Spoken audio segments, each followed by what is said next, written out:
Behold the disturbances which for many a long year have afflicted the earth, and the perturbation that hath seized its peoples.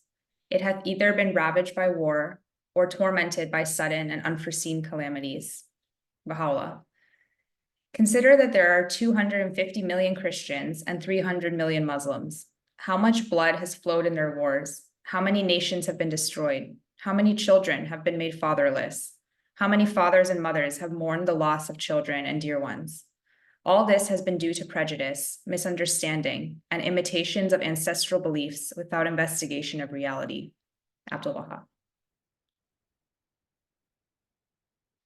So this week, our speaker is Ms. Sovaida Mani, and her topic is, why is humanity hurtling toward disaster, and what will the ultimate outcome be? Sovaida Mani Ewing is an author, speaker, international lawyer, life mastery coach, and founding director of the Center for Peace and Global Governance, a virtual think tank and online forum that pools and proposes principled solutions to pressing global challenges. Her latest book, available on Amazon, is The Alchemy of Peace: 6 Essential Shifts in Mindsets and Habits to Achieve World Peace.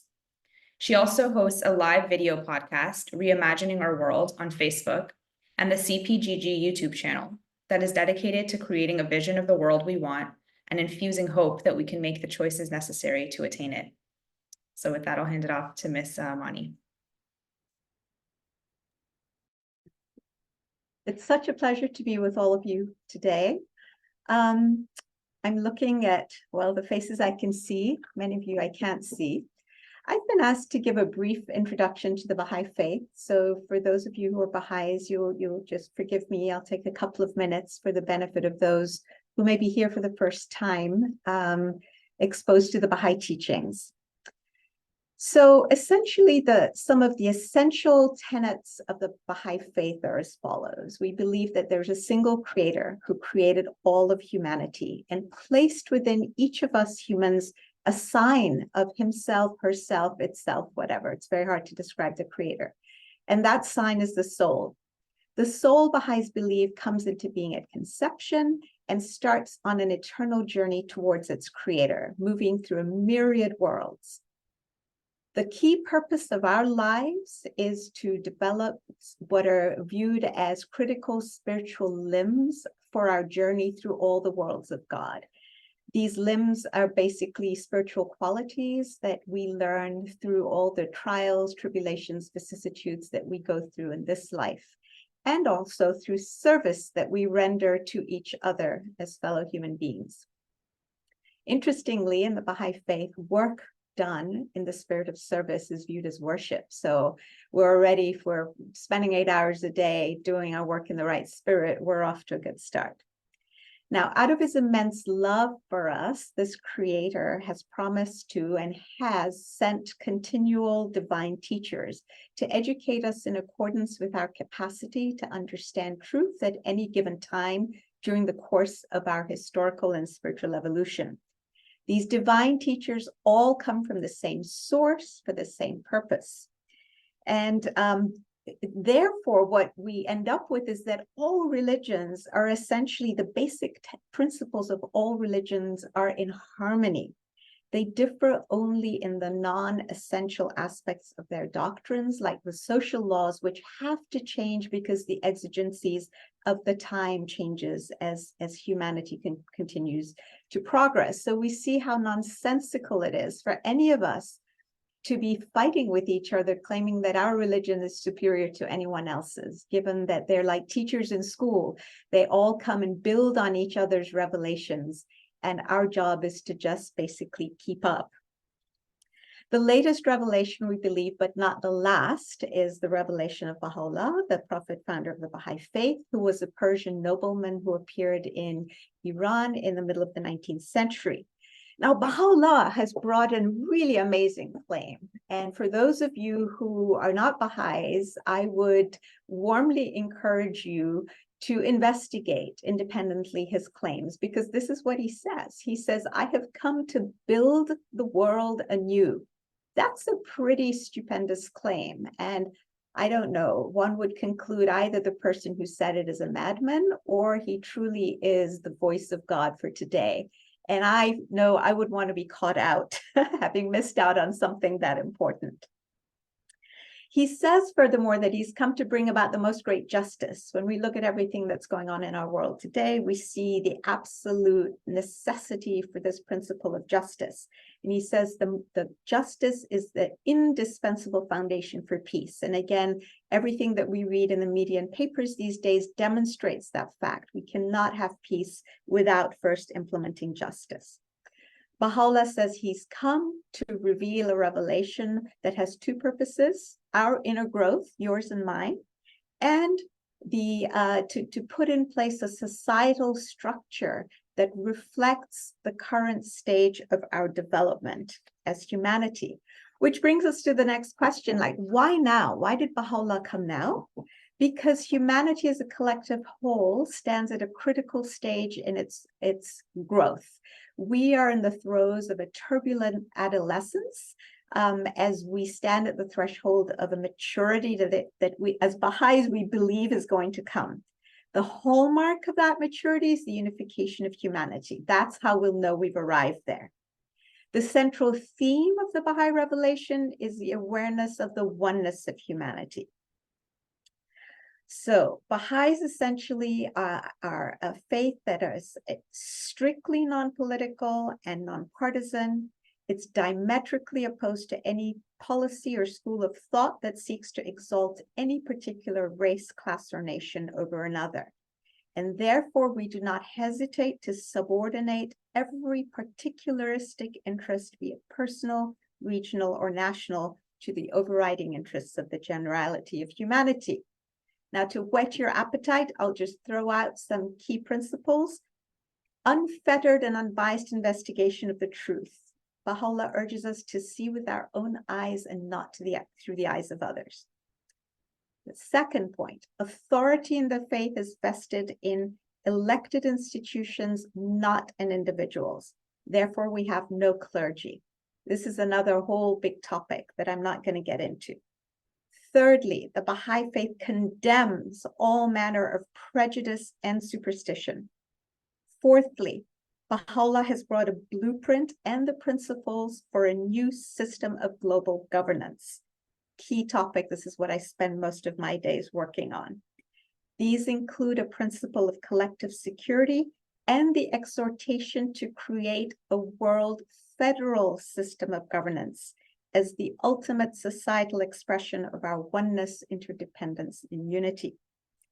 The Baha'i faith brings revolutionary ideas about leadership and the manner of conducting elections. In a year in which we're going to have more than 70 elections in the world, many of them very critical elections, this is a very important topic. And if you want more information on that, we can talk about it later. And last, but by no means the least, the equality of rights, privileges, and opportunities for women as a precondition for world peace. So I invite you to investigate the over 100 volumes of direct revelation that Baha'u'llah has revealed in order to see what the nuggets are and to see whether this resonates, as I'm sure it will, with your own spirit. Okay, let's dive into today's topic. Why is humanity hurtling towards disaster? I'm going to share my PowerPoint here. And what will the ultimate outcome be? I hope you can all see this.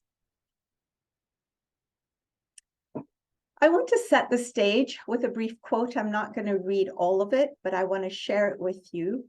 It was written in the middle of the last century by somebody known as the guardian of the Baha'i faith, Shoghi Effendi. He was the second authorized interpreter of Baha'u'llah's teachings.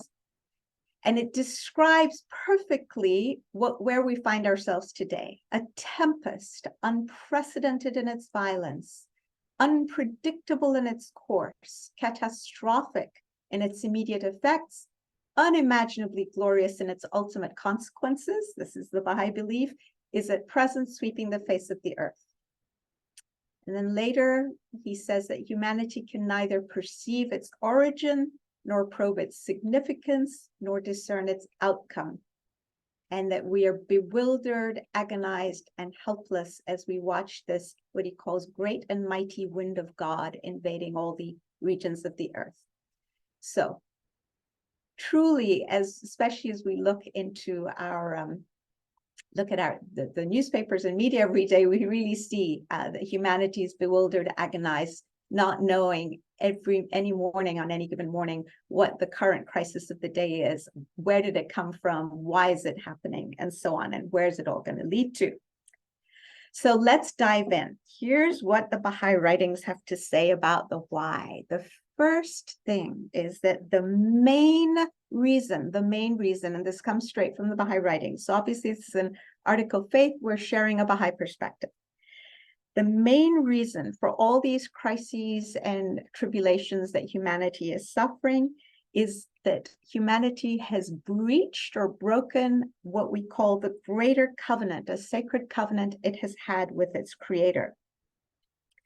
Basically, the greater covenant is a contract between humanity and its creator, in which the creator promised right from the start, and we see this like with the story of Noah, God promises never to abandon humanity, right? And to always send divine guidance, always send a divine teacher. This is an act of love on the part of our creator. Our part of the deal is that when that divine teacher comes, we have promised to recognize, acknowledge, and embrace that divine teacher and follow the guidance that our loving creator has sent. Now, the underpinning, there are two principles that underpin this notion of the greater covenant.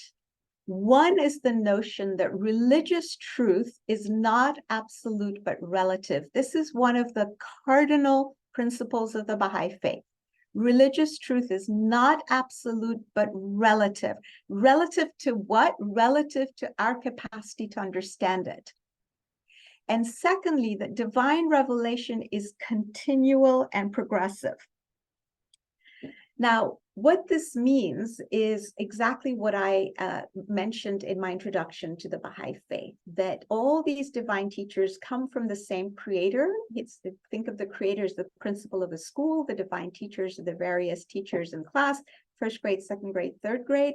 The first grade teacher may be just as well educated as the 12th grade teacher, but would be crazy to try to start teaching the first graders calculus without having built all the foundations in arithmetic and so on beforehand. And so their aims and purposes are one and the same, which is to educate, edify us, and give us guidance that leads to our happiness. Folks, this isn't just guidance that says, thou shalt not. The goal is not to make our lives miserable, but to make our lives happy. The purposes of all religions are complementary. And they are to act as a unifying force that instills hope in human society and healing. The goal of every revelation is to reconcile the different religions, not to destroy past religions or to accentuate the differences between them that really have to do with their secondary principles. So we say that this covenant was breached. What do we mean that this covenant was breached?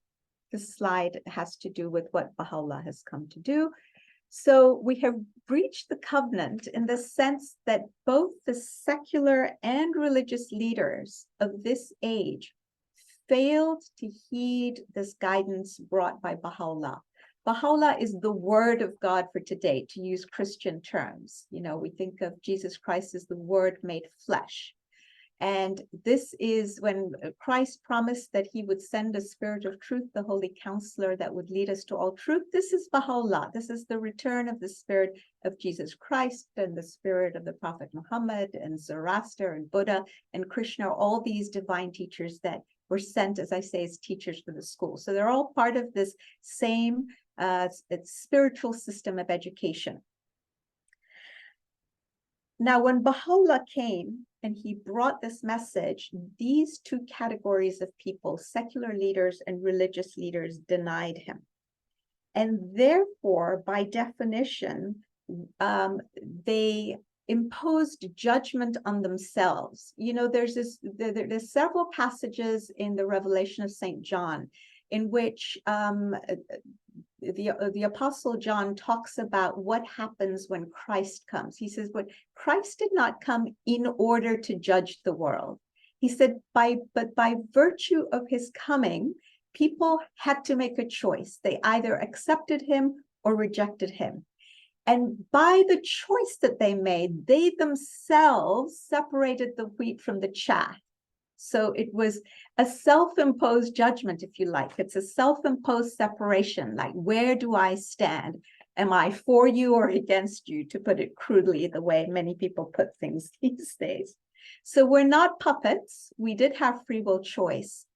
And this was the choice that was made. Now, when Baha'u'llah came, he made it very easy for the secular and religious leaders to know about his coming, because he sat down and penned letters that we call tablets to all the secular and religious leaders of his day.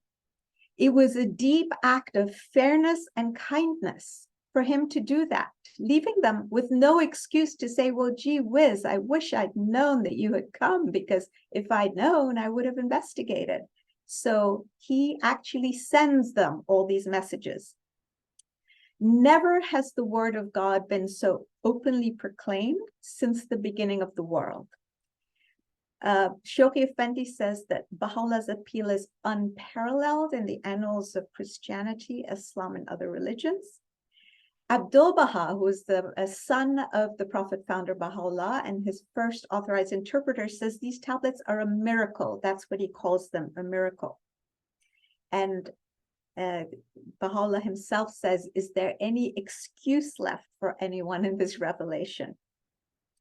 Now, we've got to remember the time in which Baha'u'llah came and appeared. So in the middle of the 19th century, and then he's writing in the latter half of the 19th century to these leaders. And at that time, these secular and religious leaders wielded unquestioned and absolute civil and ecclesiastical authority over their subjects. Over 80% of the people of the world were under the sway of these leaders and were completely subservient to them. So they wielded enormous power, and with it, they shouldered tremendous responsibility. Imagine what would have happened if they had been fair-minded, investigated the claims of Baha'u'llah, and better still, heeded his call. We would have had peace on earth. This is what Baha'u'llah himself says. We would have had what he called the most great peace, which is a spiritual peace, which is not just an external, but an internal peace based on a recognition that we're spiritual beings and the recognition of our oneness. But how did these leaders respond? Well, in two ways. They either rejected him out of hand, and in some cases persecuted him, or they ignored him and failed to investigate. So two categories of what Shoghi Effendi calls sins, sins of omission and sins of commission. Now, this was the breach then, this failure to follow through on our part of the deal. A new divine teacher has come. Everybody's been informed. They're put on notice, to put it in legal terms. And we have failed to do our part, which is recognize them. Two immediate consequences begin to flow from this breach of covenant. Just as in the law, if you break a contract, there are certain consequences that flow. So too with our Creator. When we breach a covenant we've made, consequences flow. The first thing Baha'u'llah said was, as a result of this heedlessness, he was going to seize power from two groups of humanity, kings and clergy. So religious leaders and secular leaders. The second thing he said is, he said, now that you have rejected the most great peace, you leaders of the world must content yourself with what he calls the lesser peace, the road to which would be tortuous. Let me quickly explain the fundamental difference for those of you who are not familiar with these terms. The lesser peace is an external peace, an end to war. We see this, we understand this a little better these days with everything in our news. We have ceasefires in many parts of the world. Within Yemen, we've had a ceasefire. People are calling for ceasefire in Gaza. People are calling for ceasefire in Ukraine. And we recognize what that means. It's a cessation of hostilities. But we know that when the bombs stop to fall and the missiles stop to fly, the underlying problems that have ignited these fires, these conflagrations, are still there. The prejudices, the hatreds, the grievances, and so on. These are not solved by these ceasefires, right? That takes a whole different level of activity in which human beings start to shed their prejudices, shed their hatred, start to see each other with the eye of God, recognize the soul in each other, and recognize our interdependence and oneness. That is the most great peace.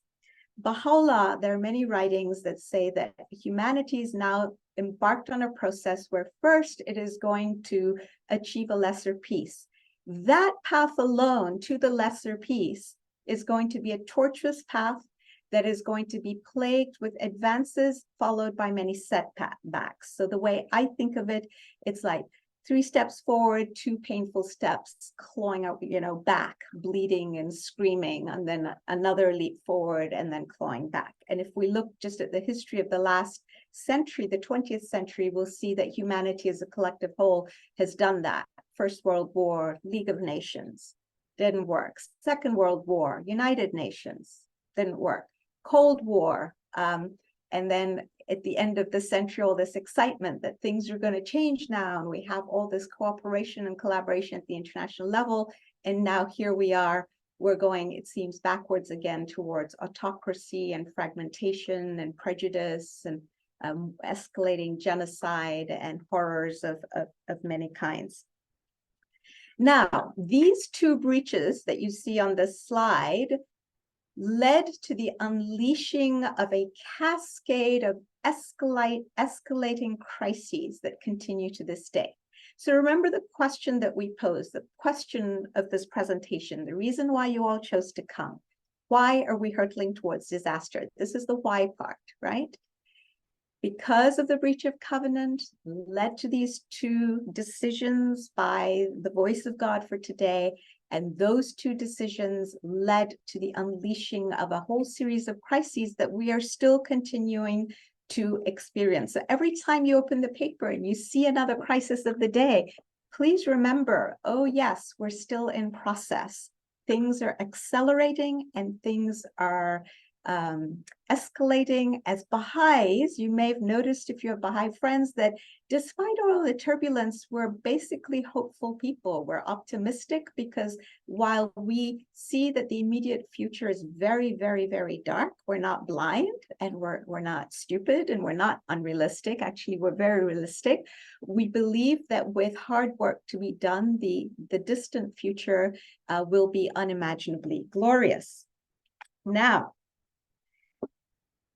there's an interesting quote from Shoghi Effendi in which he says that these series of crises and calamities started with the First World War, which he says was humanity experiencing the initial perturbations of the world-shaking catastrophe in store for an unbelieving humanity. Now, it's really important to understand that these crises, so we said they're a consequence of the breach. Let's unpack this. Let's just really talk Turkey here. What do we mean by a consequence of the breach? They are a judgment of God. The Baha'i writings are very clear on that. But, this judgment actually has a 2-fold purpose.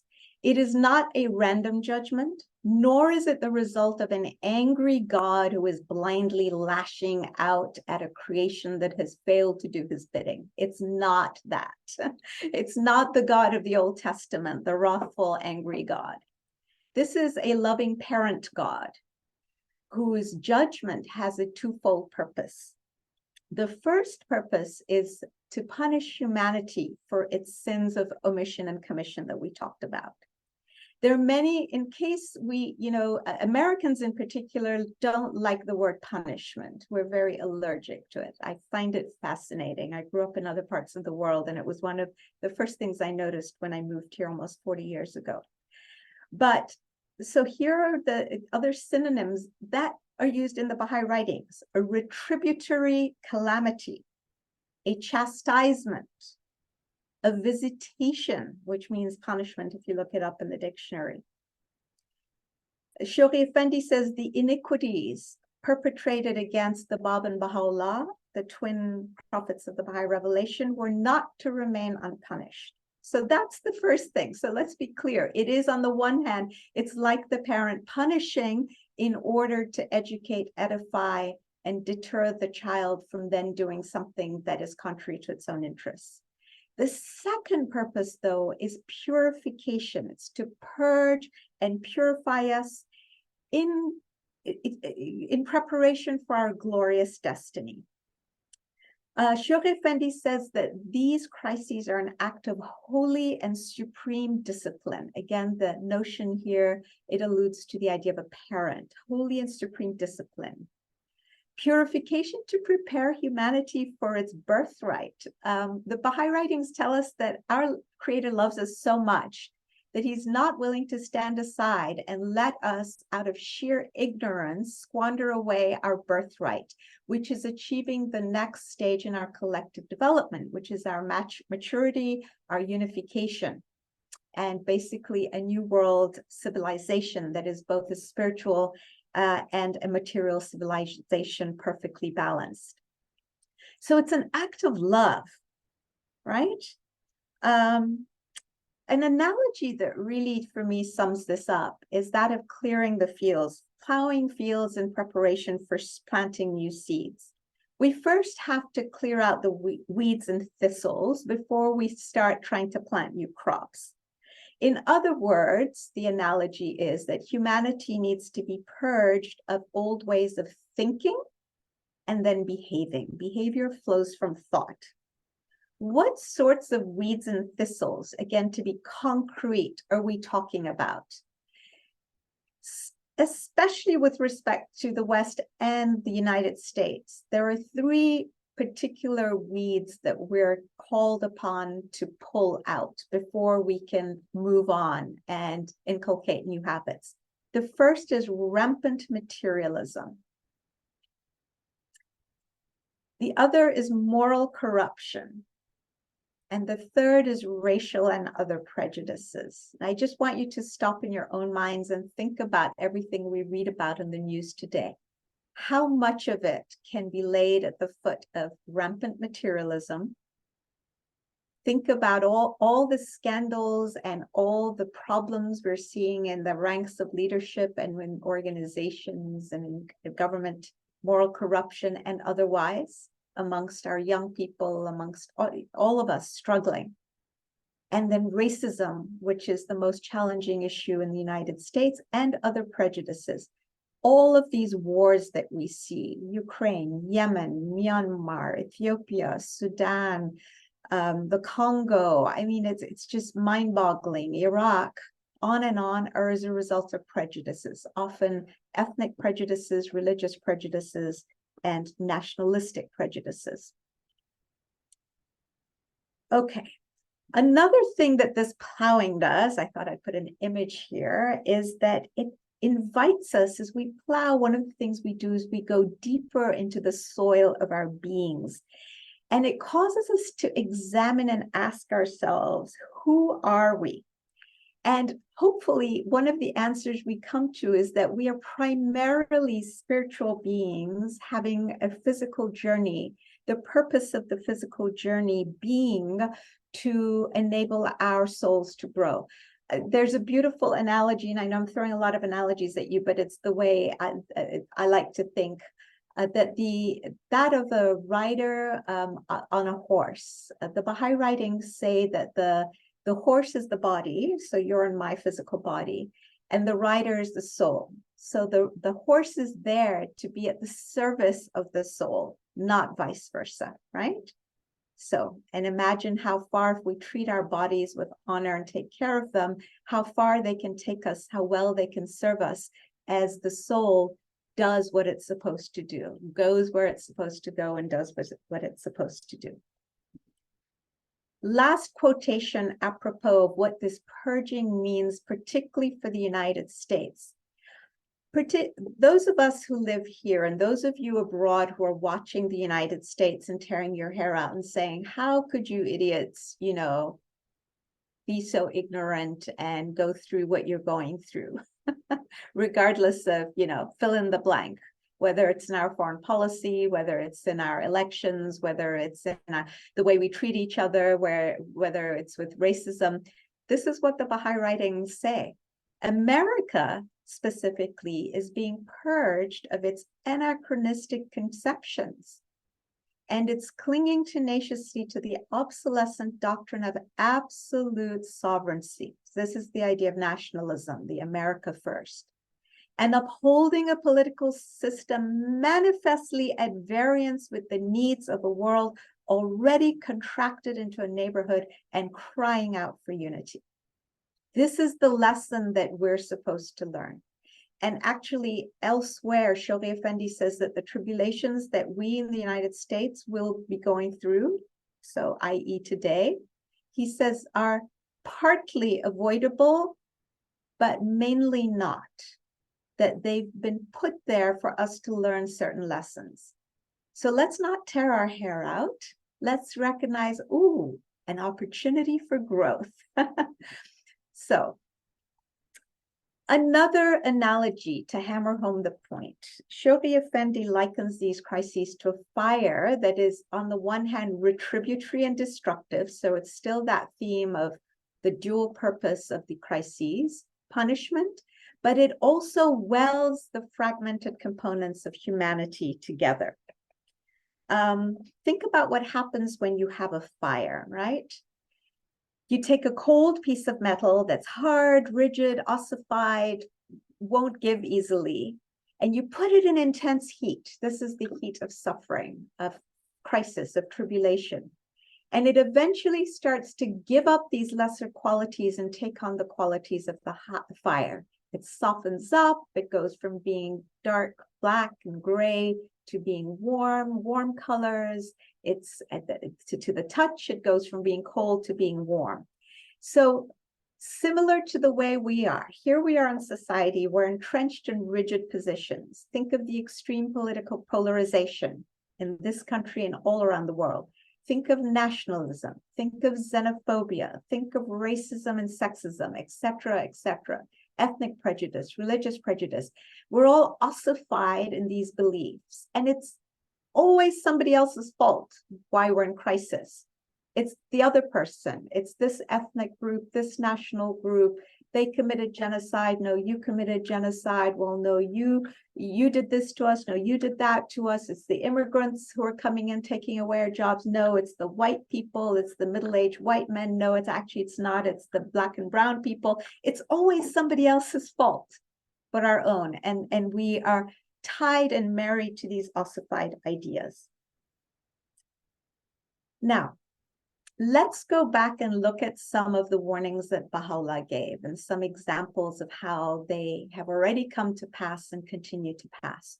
Baha'u'llah, in writing to all the kings and rulers, prophesied the downfall of many of their kingdoms if they didn't pay heed.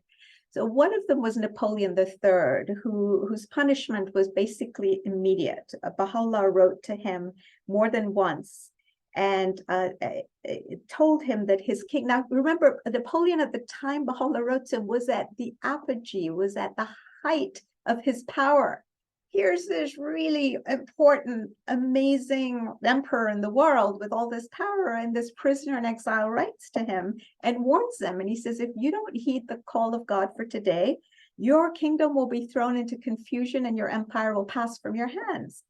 And one of the things Napoleon had said is, if he's God, then I'm two gods. Okay, that kind of rejection of the message.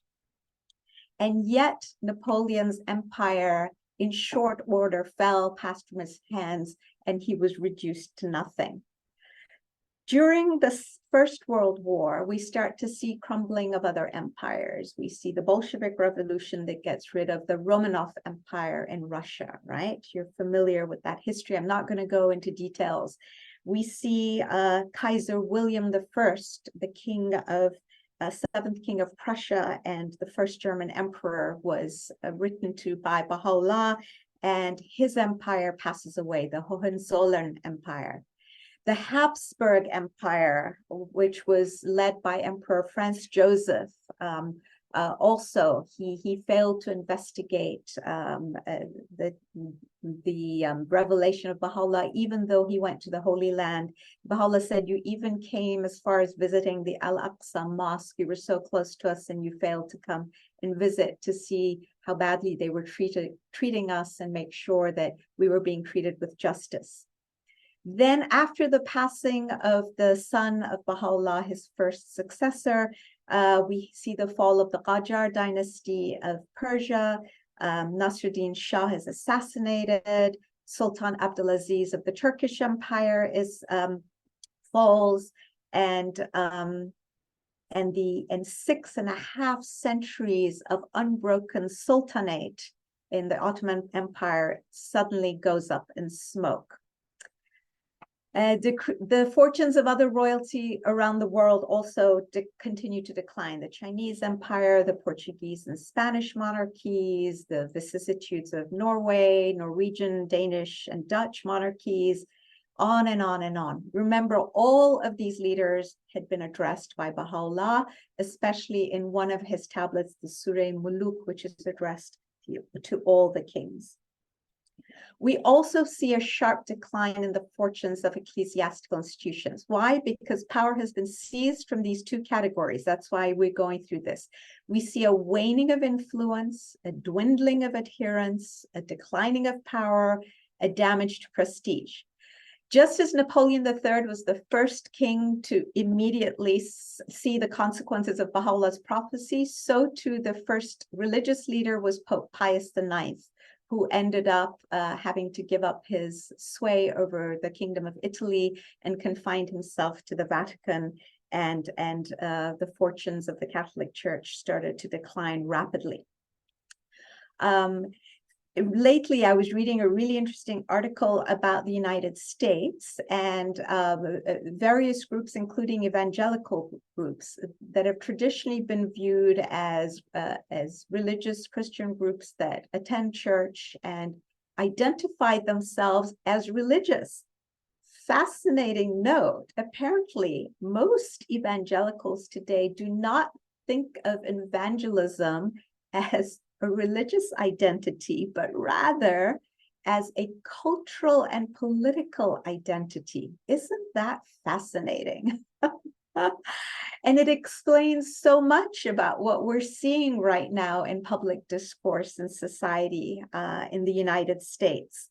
So, and the number of them and of all Christian religious denominations attending church in this country has rapidly been declining. Apparently, it's the most major religious shift that we've been seeing in the United States.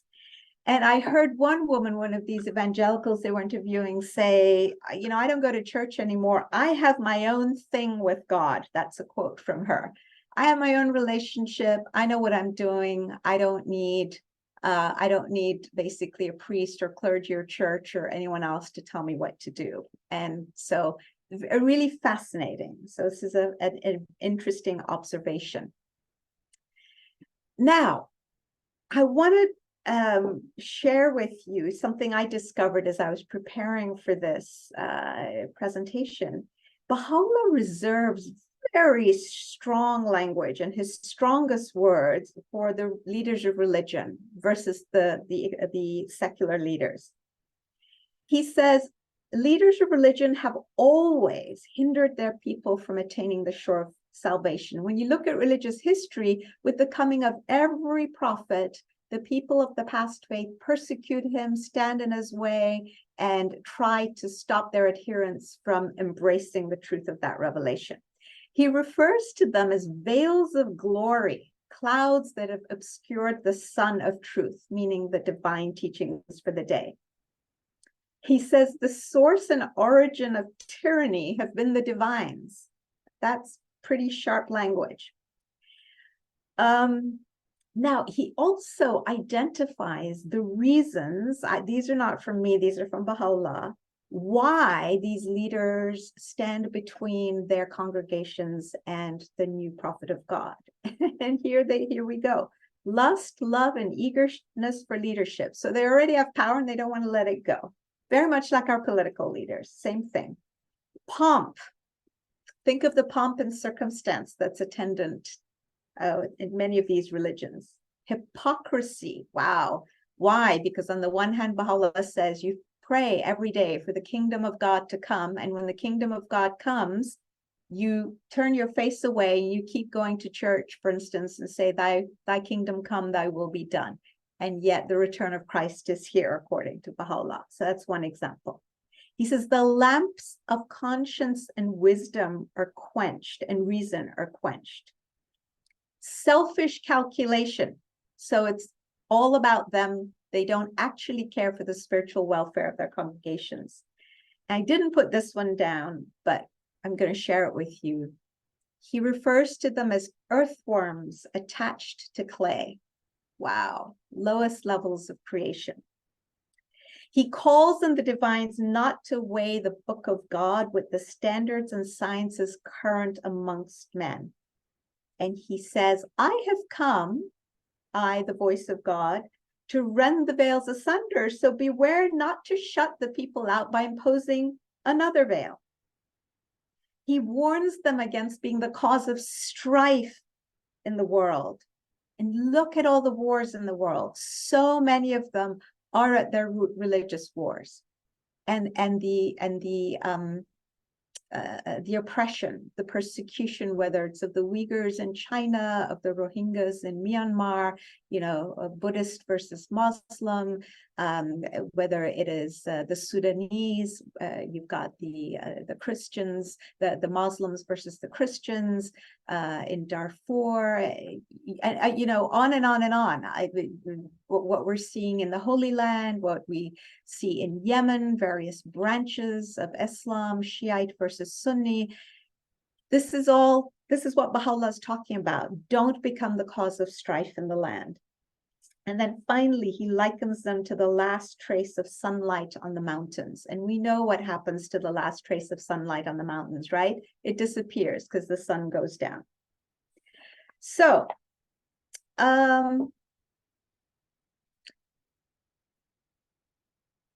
I'm going to move on. We haven't spoken a lot about other faiths like Hinduism, Buddhism, Judaism, Zoroastrianism. They too will suffer decline, especially depending on their reactions to the claims of Baha'u'llah. And the Shaykh Effendi says their response to the message has so far been negligible, but time will tell. So it's something that we can all keep our eyes peeled for. So all these crises in our world will continue apace today and will likely accelerate and unleash a commotion still more devastating than what we've hitherto seen, still more devastating than the First and Second World Wars, still more devastating than all the calamities that we've seen. So we need to tighten our seatbelts because we're in humanity, because of its choices and because of the purging and purification, is in for a rough ride.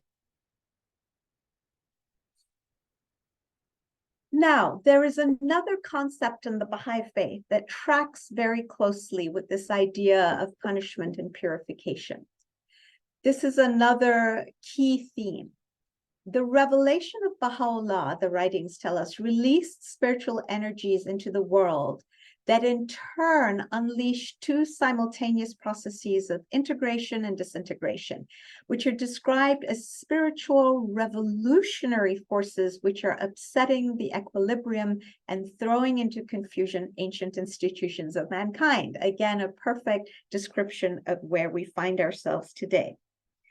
Now, the purpose of each process, and both of them, therefore, is to remove the barriers that have hindered humanity from attaining its goals, which is the achievement of its unity.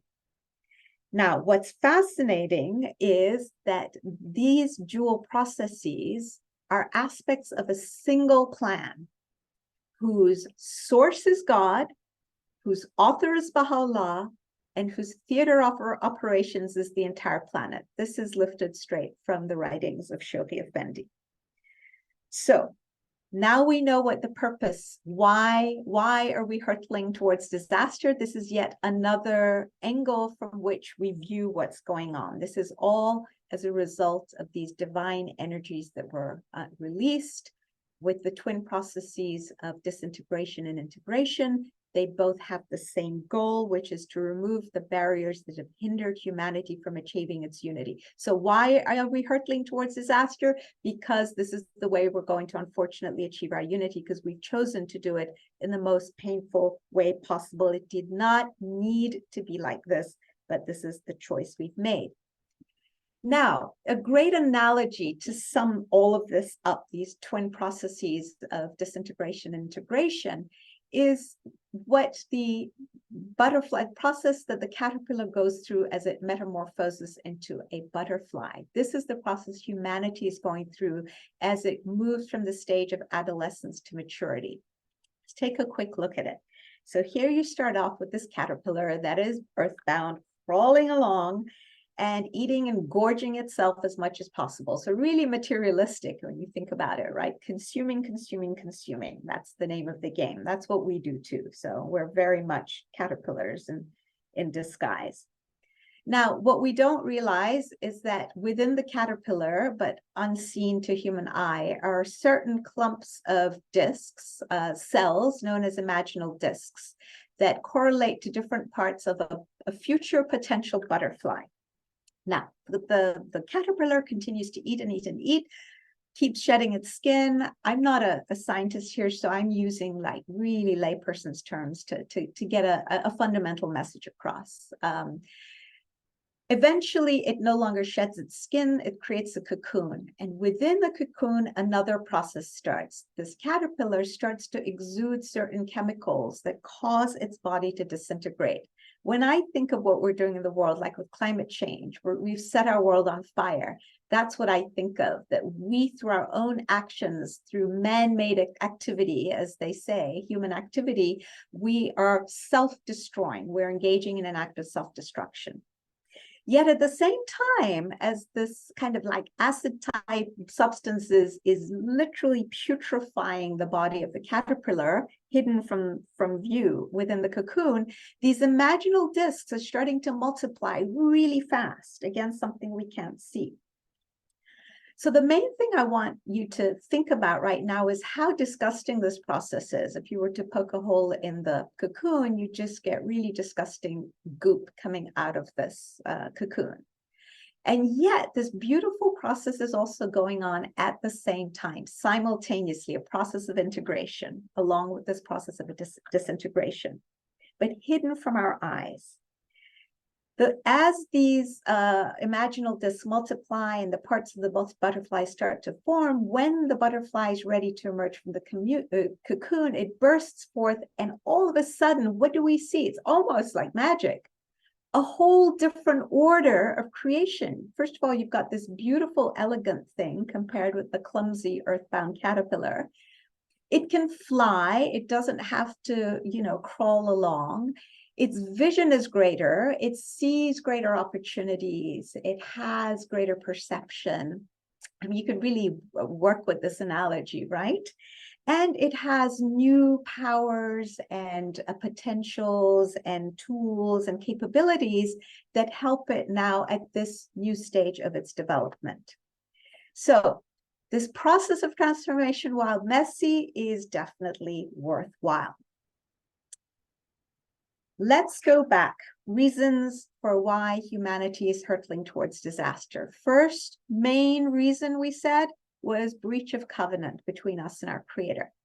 Now, the Baha'i writings tell us there is a second and lesser cause, and that is the perversity of the human race, which has led to irreligion and flagrant secularism. This irreligion and flagrant secularism has in turn spawned what Shaykh Effendi calls three false gods.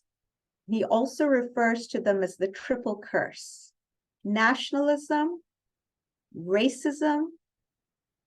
In some places, he calls the third communism, in other places, flagrant secularism. These are the three false gods. Elsewhere in Shaykh Effendi's writings, he refers to two other things that have been spawned by irreligion that are plaguing our world. Crass materialism. We said it was one of the weeds that we needed to pull. And moral decadence. And that was also one of the weeds, moral corruption.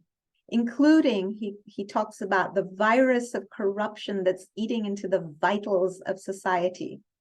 Now think about this. The Shaykh Effendi was saying this in the 1940s. And here we are, and we can see how the process has just gotten worse, how these crises have escalated. Look at the levels of corruption alone in our world that is spawning so many of these disasters.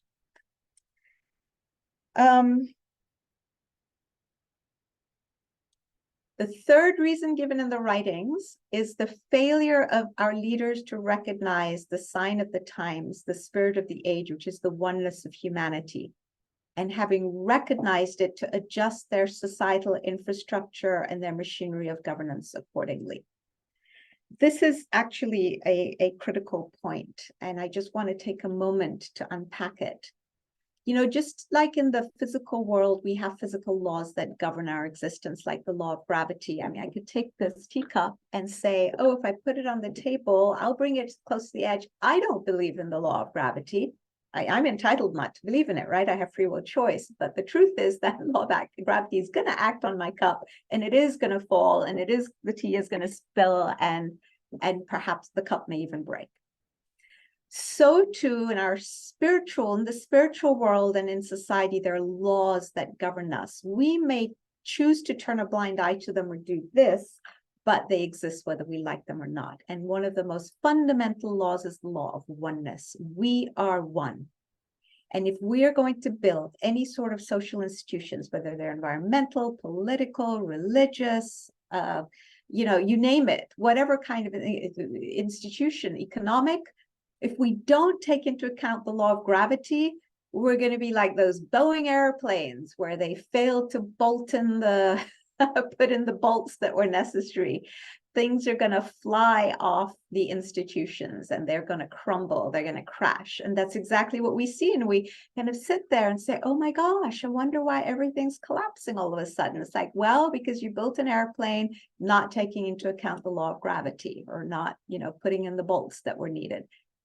You built all these institutions failing to weave within them this principle of the oneness of humanity. Now, all three of these failures, breach of covenant, irreligion that spawns the three false gods, and failure to recognize our oneness, has led to human suffering. No big surprise. But let's not focus on the sorrow of suffering. If we have to suffer, let's at least take the opportunity that suffering affords. We don't, as I said, we didn't have to go down this path, but that we've chosen it. Now that we're on it, here are some of the benefits that we can glean so that it will all have meant something and not have been for naught. The Baha'i writings tell us, so for those of you who wonder, where is all this going? What do the Baha'is believe? Shaykh Effendi says that adversity and suffering will be prolonged. So as I say, buckle your seatbelts. Prolonged worldwide, none of us are going to escape it. Allied to chaos and universal destruction. Okay, we've got that all out there. However, this suffering and this level of suffering affords the following opportunity. The first thing he says is that this suffering will stir the conscience of the world. And folks, we started to see this with the global pandemic. We started in this country, even though racism has been around from the start of the society of this nation, it's almost like we started to wake up to the evils of racism and the bane of institutional racism. It was a beginning, we've kind of slipped back a little, but we start to get an idea of what suffering in the right dose, the right frequency can do to kind of heal us, right? To knock us to our senses. So stir the conscience of the world. It will disillusion the masses. And you start to see one of the fascinating phenomena with the Black Lives Matter movement, with the Me Too movement, now with the wars that we're seeing in Ukraine and in the Holy Land, is it's stirring the conscience of masses all around the world. And people are starting to engage and protest and rise in solidarity. So this a business of standing in solidarity with each other across national boundaries and ethnic groups and religious groups is one of the features of this disillusionment of masses and stirring the conscience of the world that will ultimately precipitate, the writings say, a radical change in the very conception of society. Abdu'l-Baha, during the First World War, wrote that now that we're in the middle of World War I, which he tried desperately to warn us about and tried to help us avoid, he said, now that we're in war, we all realize how bad war is. He says, but knowing that war is bad ain't enough.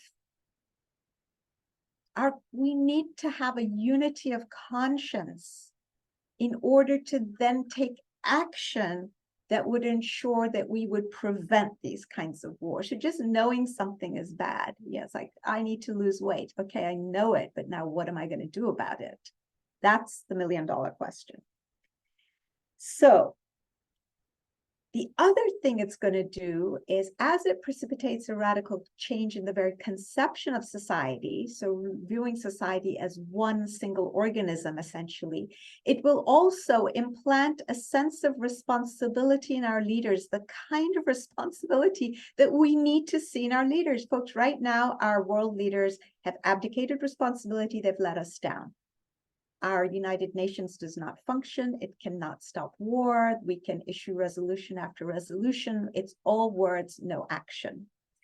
And our leaders don't have the gumption. They don't have the courage to stand up and speak the truth to all of us and then take the actions that are required. It's sad, but that's where we are. And we deserve, as a human race that stands at the threshold of maturity, we deserve and need some fit leaders who have the kind of responsibility. And once all of these happens, the suffering will also weld, as with the fire, the fragmented limbs of humanity together. Shoghi Effendi says this is going to be similar to the fires of the Civil War in the United States in 1861 that forged a nation, a unified nation out of this country. We lost 2% of our population.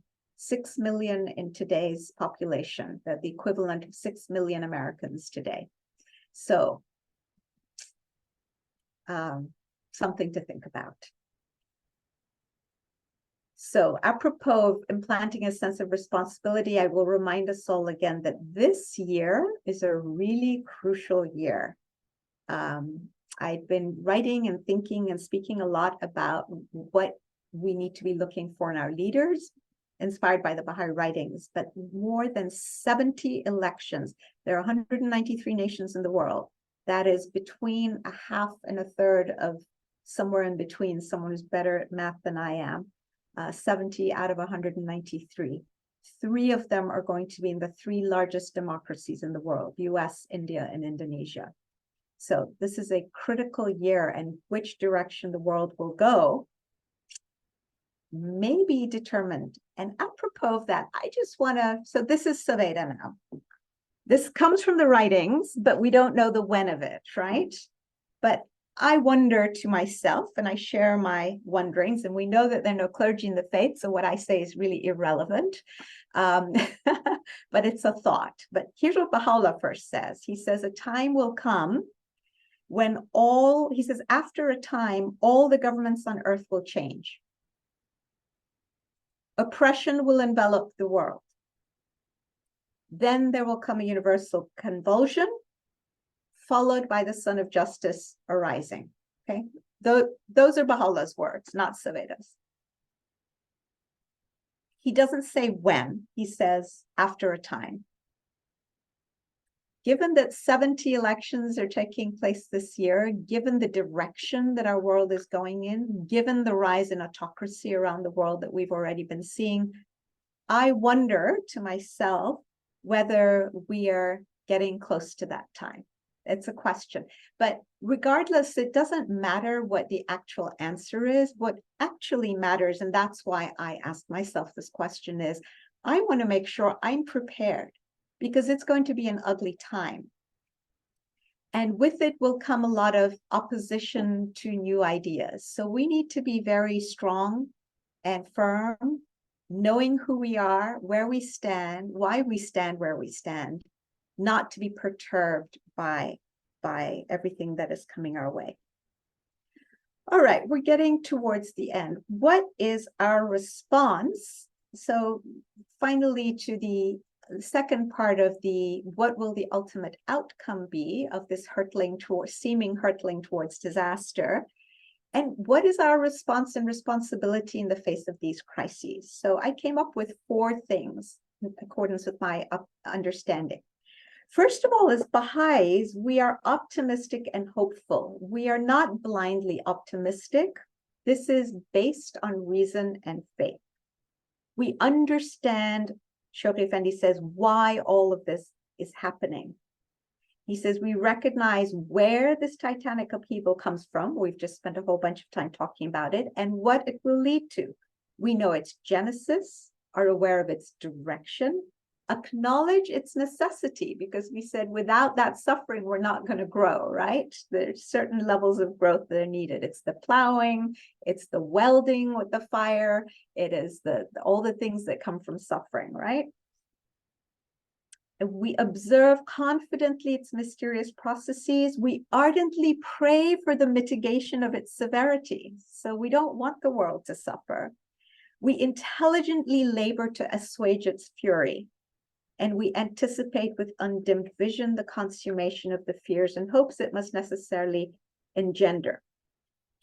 So, second thing, we are focused on the ultimate outcome. So what is the ultimate outcome? Here we go, folks.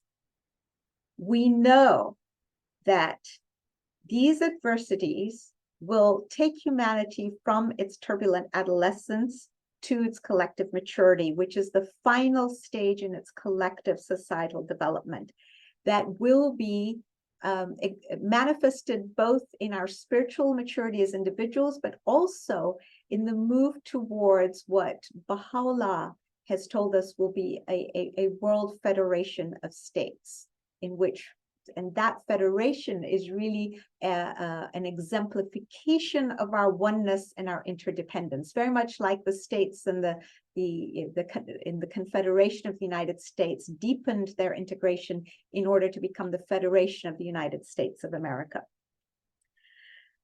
This perspective gives us hope and wisdom.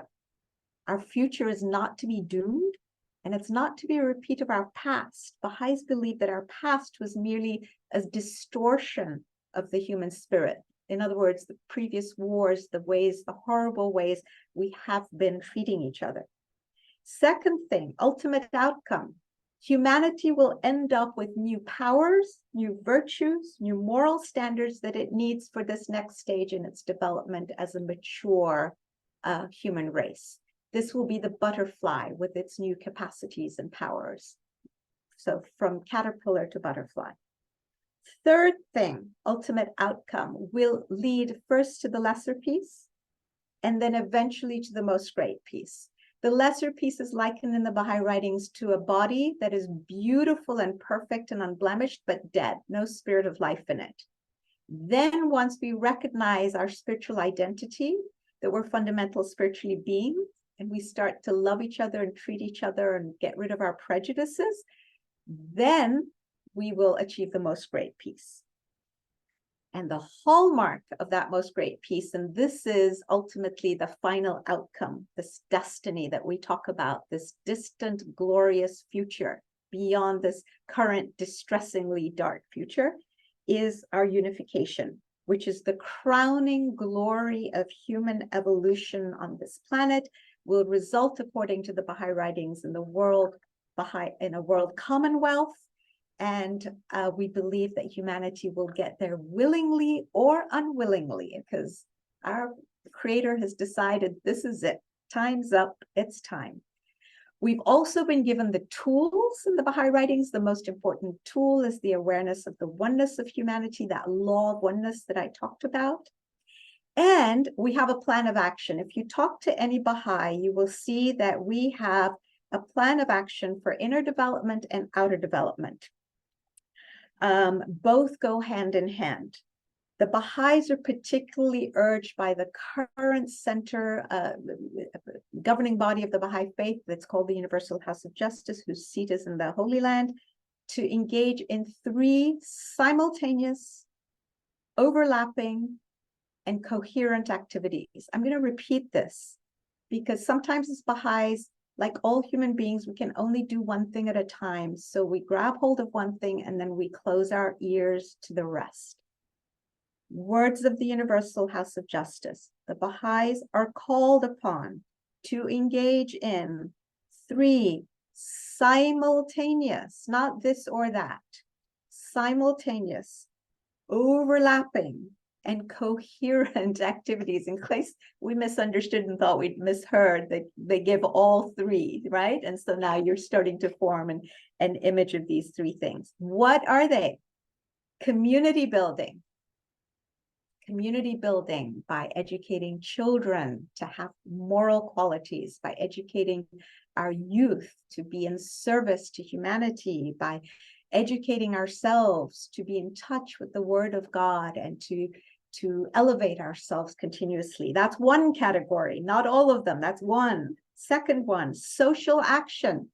Find ways, small ways in our neighborhoods and communities where we can improve both the material and spiritual lives of our neighbors.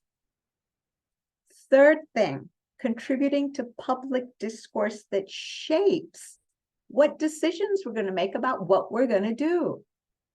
Critical. I think part of what we're doing today here is public discourse. It's elevating our consciousness, hopefully, and shaping our thoughts, helping us go out and help contribute thoughts to shape the directions that our communities are taking. Okay, I want to end with a quote. Not ours, puny mortals that we are, to attempt at so critical a stage in the long and checkered history of mankind, to arrive at a precise and satisfactory understanding of the steps which must successively lead a bleeding humanity, wretchedly oblivious of its God and careless of Baha'u'llah from its Calvary to its ultimate resurrection. Or to question for a moment, and however dark the misery that enshrouds the world, that's us today, the ability of Baha'u'llah, this is where faith comes in, to forge with the hammer of his will and through the fire of tribulation upon the anvil of a travailing age, and in the particular shape his mind has visioned, these scattered and mutually destructive fragments into which a perverse world has fallen, into one single unit, solid and indivisible. I'm getting goosebumps, able to execute his design for the children of men. Our job, rather, is, this is the call to action for you and me. What are we supposed to do in the midst of all this mess? To labor serenely, confidently, and unremittingly to lend our share of assistance in whichever way circumstances may enable us to the operation of the forces which, as marshaled and directed by Baha'u'llah, are leading humanity out of the valley of misery and shame to the loftiest summits of power and glory. So the forces are at work, but we want to align ourselves with those forces so that whatever our circumstances are, and each of our lives is different, we have to gauge our circumstances for ourselves through reflection and prayer to align ourselves so we can lend whatever little tidbit of assistance we can to all these forces that are marshaling humanity. For those of you who are interested in exploring the themes, and we've raised a whole bunch of them, and there are many more further, I invite you to look at this book, The Alchemy of Peace, that's available on Amazon everywhere. And if you want to directly read the writings of the Baha'i Faith, I commend to you, and you cannot read them too often or too much, the writings of Shoghi Effendi, of which there are many, in which he unpacks and elucidates what's going on in the world today. Okay, well, I'm going to stop sharing and we can start a dialogue.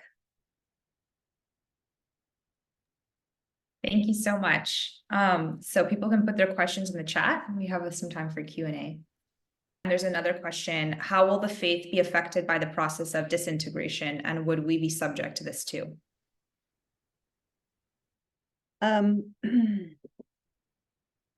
Yes, in two ways. Again, this is from Shoghi Effendi. He says the process of so first of all, we're human beings and we're in the world. So, you know, if war happens, if missiles hit, like anybody else in our surroundings, we could be subject to the fallout. But in some sense, more importantly, Shoghi Effendi says that the process of disintegration, and as part of that process of the breach of covenants, this is also continuing. He says we will see waves of opposition.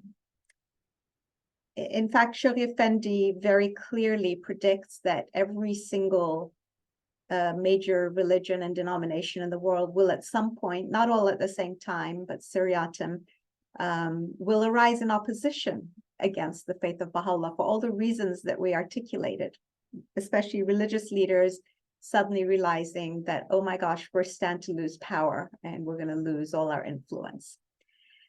That opposition, in turn, can become a cause of test to some people within the Baha'i community. And some people will fall away. And the Guardian has spoken of that as basically shaking the dead leaves off the tree of God. And then what's left is the healthy green leaves and limbs. So you'll remember I said I ask myself these questions because I want to be prepared. None of us has any guarantee. We don't know. We pray for steadfastness every day, because the tests and tribulations that come to us, especially the sowing of doubt by people who oppose us, can have a very corrosive effect on our spiritual lives. And so we have to be alert, we have to be vigilant, we have to be awake, we have to see reality for what it is, not take our own strength for granted, and yes, prepare ourselves for the opposition that can also lead. However, having said all of that, the faith of God will remain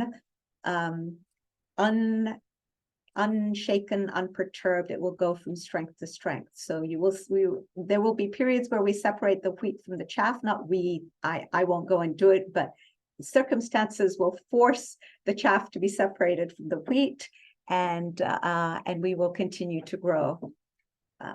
So I hope that answers the question. What was the second thing that we can do in addition to community building and public discourse? Social action, improving the material and spiritual lot of our communities simultaneously. Abdul Baha says that humanity is like a bird with wings of material development and spiritual development, and the wings have to be equally strong. The spiritual wing is stronger. We are also told that we're primarily spiritual beings. You know, we had the analogy of the rider and the horse, but the rider and the horse have to work together. There is a completely close, those of you who ride horses can probably speak to this. You have to have a real sense of what the horse is capable of, and the horse has to be in complete sync with you. So too, our material and spiritual aspects of life have to be in sync with each other, but the material has to be in service to the spiritual. Thank you. The next comment was, I wanted to express my deep gratitude to your dedication and erudition of the state of the world. How has this come about, and what can we do to change the trajectory, perhaps, of the world? Well, thank you for your kind words. What can we do? Okay. SOC, that is the Paymana, maybe you can put it, I guess I'm not seeing a chat, but SOC, simultaneous, overlapping, coherent activities. What can we do? Those three things. A, community building. B, think about your neighborhood. So let me give you a concrete example, because sometimes we make things difficult. I live in an apartment building. It's large, there are many neighbors. And we've been noodling about, well, what can we do that would be meaningful for the people here in this building, where you can basically wear your slippers and coat and go from one large building to the other without having to go out even into the cold, right? And one of the things we recognize is that there are a lot of very lonely, and there are some elderly people here whose kids never come to visit. And what a nice idea it would be for them. So this is about them, meeting them where they are, where their needs are, creating spaces where we can invite them to get together so that A, they won't be lonely, but secondly, to have elevated conversations, not sit and gossip about what the neighbors are doing, and not to bemoan the plight of the politics, polarized politics of our world, or the economic situation, or whatever the story is, or the war in the Holy Land, but have elevated conversations about how we can improve the state of our world. So that's a simple example of, and then if they need food or whatever, we can make sure we can go out and deliver food if somebody is bound to a wheelchair. So you're dealing with their material needs and their psychological needs, overcoming loneliness, which, by the way, is now being written about as like one of the biggest epidemics in this country and in the world, loneliness, despite the fact that we're all on social media all the time. We're the loneliest generation. And also meeting their spiritual needs. So you see, this is social action. This is just a small example, perfectly doable. And we can all do it. And then public discourse. So have conversations, gather your friends together to have meaningful conversations, to have elevated conversations about things that matter in the world. What are we going to do to overcome racism? What are we going to do to build a system of collective security so that we don't have this crazy situation we have in the Holy Land or in Ukraine or in Myanmar? This is absolute insanity that a handful of people can stop 66% of the world's shipping from going through the Red Sea. I mean, this is child's play. We need to grow up here, right? So I hope that helps. Thank you. While most people believe in and want peace, getting adults to change their comfortable existence or be courageous enough to engage in necessary social action is difficult. So how do you get people to stand up to the existing power structures? So you start by shifting mindsets. This is how human beings work. Everything starts with our thoughts.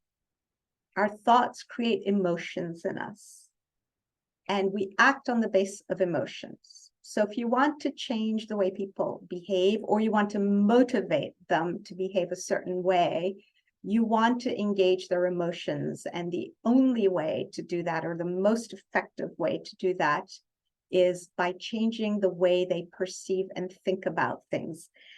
This is frankly the reason I wrote the book, The Alchemy of Peace. The subtitle is 6 Essential Shifts in Mindsets and Habits to Achieve World Peace. When you start talking to people and you start digging or diagnosing as a doctor would, what underlines their lack of motivation for change, other than glib responses like, oh, they're too materialistic, they're too selfish, they're too comfortable. I mean, yeah, okay, but Baha'u'llah still came to this world where a lot of people are materialistic and selfish and uncomfortable, but we all have a soul, and we need to get smart about how to reach that soul. So we need to learn to, by asking questions, how to uncover what people's ways of thinking are that are disempowering them. These thoughts run like the operating system of a computer in the background. We use our computers, but we never think about the code that somebody's written that determines what we can actually do with it. It's the same with our behaviors. Our behaviors are a result of all these thoughts that are in our heads that we're not even aware of. So you want to raise those thoughts up and bring them to the level of consciousness for that person, so that they can look at the thoughts and say, oh, gee whiz, I didn't realize that this is how I thought. How disempowering it is, because this thought has led me to behave like this. I really don't like being this person or showing up like this. So now how can I replace this thought with a more empowering thought? Right? And those are the 6 essential shifts in mindsets and habits, by the way, all inspired by the Bahá'í writings. This is not Sovaida kind of spouting off the top of her head. But you start there by getting to know people in a meaningful way. You're not going to do this on the street, standing at a bus stop with somebody. You're going to do this by befriending people, inviting them into your home, spending time with them, showing true, authentic love and friendship, learning how they think, gently showing them how they think, asking them if this is how they want to continue to think, because do they like the results? And some may say yes, and that's great. Your work is done, right? Our job is just to raise awareness and to present the teachings of Baha'u'llah. That's it.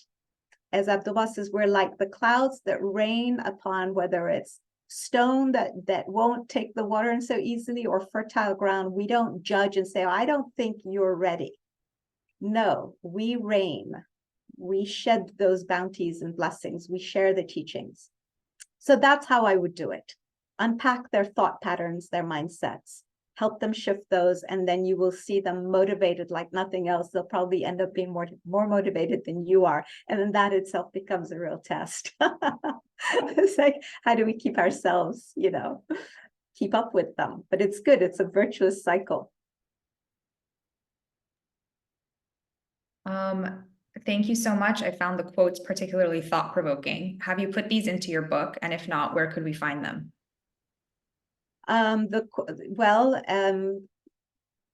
These particular quotes are not in the book. The book was intended to reach an audience without a barrier of, this is a religious book. So it's a public discourse book, helping to shape ideas without saying, the Vatican says, Baha'u'llah says, and so on. So those particular quotes, no, are not there. The purpose of this dialogue today was different, to give a Baha'i perspective overtly. You can see the YouTube, this particular conversation will appear on the YouTube channel of Modern Day Perspectives. And I can also share the PowerPoint presentation if you want to get in touch with me at